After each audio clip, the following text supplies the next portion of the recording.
Hello history students. आज हम अपना पेपर सेकंड से ही सेकंड यूनिट का टॉपिक कर रहे हैं राणा सांगा। आज हम इसका परिचय करेंगे। कल के लेक्चर में हम इसके जो महत्वपूर्ण युद्ध वगैरह हैं राणा सांगा के वो करेंगे। तो परिचय करते हैं आज हम। राणा सांगा उदयपुर में सिसोदिया राजपूत राजवंश के राजा थे तथा राणा रायमल के सबसे छोटे पुत्र थे। राणा रायमल के 3 पुत्रों में मेवाड़ के सिंहासन के लिए युद्ध प्रारंभ हो गया। देखिएगा इनकी जन्म तारीख क्या है, 12 अप्रैल 1482। इनका पूरा नाम क्या है, महाराणा संग्राम सिंह। पत्नी है इनकी रानी कर्णवती। इनकी हत्या हुई थी 30 जनवरी 1528 में। माता पिता इनके राणा रायमल थे और इनके जो 3 पुत्र हुए थे वो थे उदय सिंह द्वितीय, भोजराज, रतन सिंह द्वितीय। ये इनके पुत्र थे। राणा रायमल के तीनों पुत्र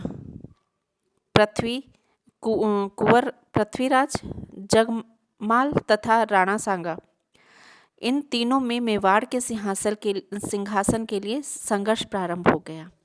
एक भविष्यकर्ता के अनुसार सांगा को मेवाड़ का शासक बताया जाता है। ऐसी स्थिति में कुंवर पृथ्वीराज व जगमाल अपने भाई राणा सांगा को मौत के घाट उतारना चाहते थे, परंतु राणा सांगा किसी प्रकार वहां से बचकर अजमेर को चले गए। सन 1509 में अजमेर के करमचंद पवार की सहायता से राणा सांगा मेवाड़ राज्य प्राप्त हुआ। महाराणा सांगा ने भी राजपूत राज्यों को संगठित किया और सभी राजपूत राज्यों को एक छत्र के नीचे लाए।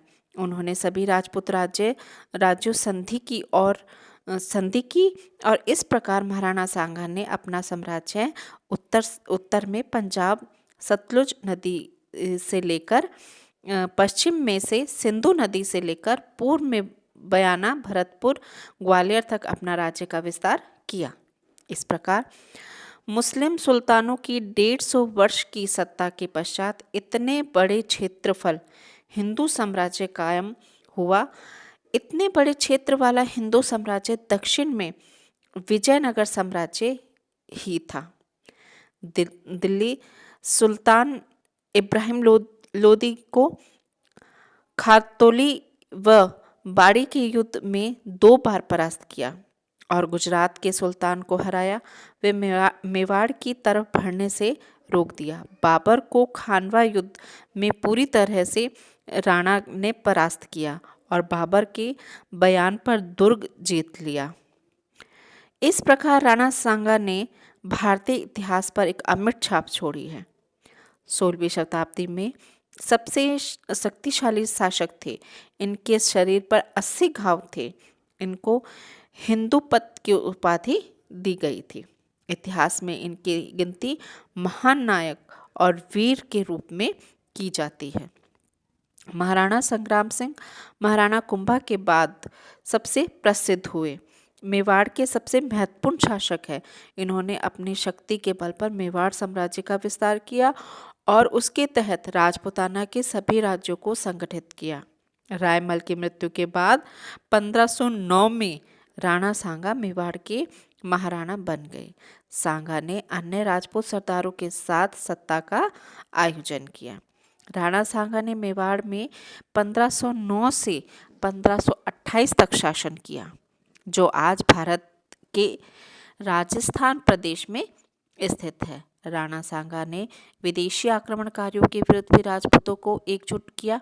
राणा सांगा सही मायनों में एक बहादुर योद्धा व शासक थे, जो अपनी वीरता और उदारता के लिए प्रसिद्ध हुए। उन्होंने दिल्ली, गुजरात, मालवा, मुगल बादशाहों के आक्रमण से अपने राज्य की बहादुरी से रक्षा की। उस समय के वह सबसे शक्तिशाली हिंदू राजा थे। फरवरी 1527 में खानवा के युद्ध से पूर्व बयाना के युद्ध में राणा सांगा ने मुगल सम्राट बाबर की सेना को परास्त कर बयाना का किला जीता। खानवा की लड़ाई में हसन खां मेवाती राणाजी के सेनापति थे।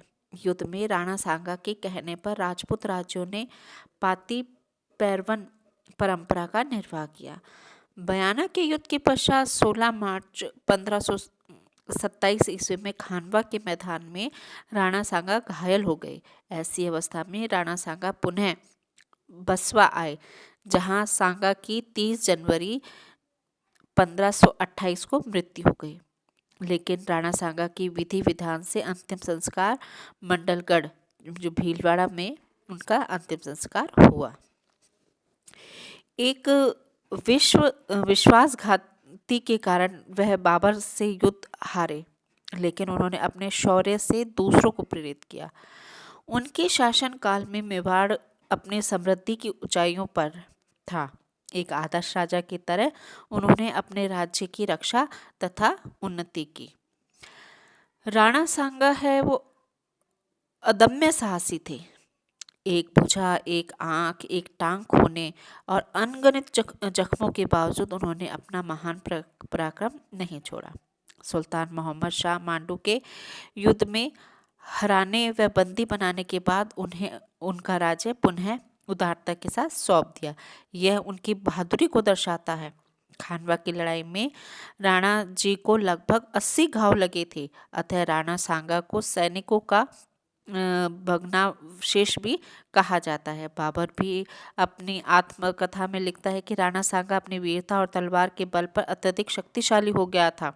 वास्तव में उसका राज्य चित्तौड़ में था। मांडू के सुल्तान के राज्य के पतन के कारण उसने बहुत से स्थानों पर अधिकार जमा लिया। उसका मुल्क 10 करोड़ की आमदनी का था। उसकी सेना में 1 लाख सवार थे। उनके साथ साथ और उनके जो थे वो 104 छोटे सरदार थे। उनके 3 उत्तराधिकार भी वैसे ही वीर और योग्य होते मुगलों का राज्य हिंदुस्तान को में जमने ना पाता।